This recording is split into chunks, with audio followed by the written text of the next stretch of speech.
Hi there. Welcome to Small Business Coffee Break, the video series where we take a few minutes to work on your business, not just in it. Today we talk with Lisaura Alvarez, social media strategist, about what is influencer marketing.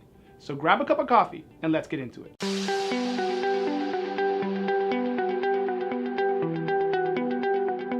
You have individuals who associate now with particular brands. They're called influencers.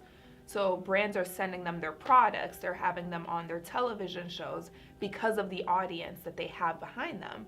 So sometimes a brand might not have, they'll have 1 million followers, but then you have someone that's an influencer who has 3 million followers because people can connect to that influencer more closely. So then what happens is these brands send the influencer the content.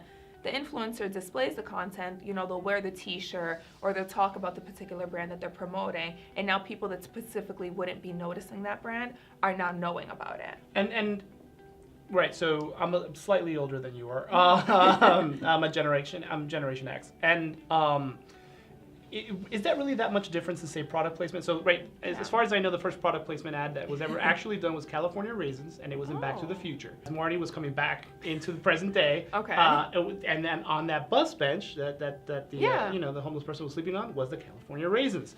And they paid $35,000 for that in 1980s dollars, whatever that means. Yes. By the way, one of my favorite movies. It is. So, that's why I remember it, right? Yeah. So, what is it? Talking about influencers, because I hear a lot about posting, I hear a lot about likes, I hear a lot about those types of metrics that are volume based.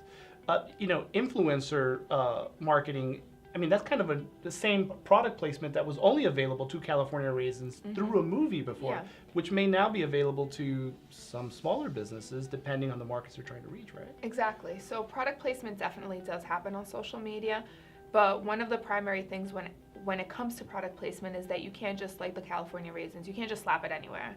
So you wouldn't be able to call me and say, hey Louisa, we want to send you unlimited lifetime supply of raisins as long as every time you post on social media you have your raisins. That might not be in line with my brand and with what my audience expects from me. So it's really important to stay consistent and true to the brand and the tone of the page.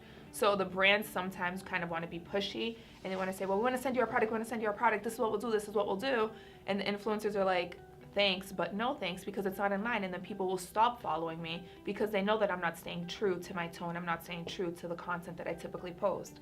So as long as the products being placed are in line, then I think it's extremely efficient, but if they're not, then it's just a big flop. Well, it's no different than some of the, New Coke or Exactly. You can go a lot of different directions with product ideas that end up going south. Yes. Very cool. If you have any questions for Lisaura, I put her contact information in the description.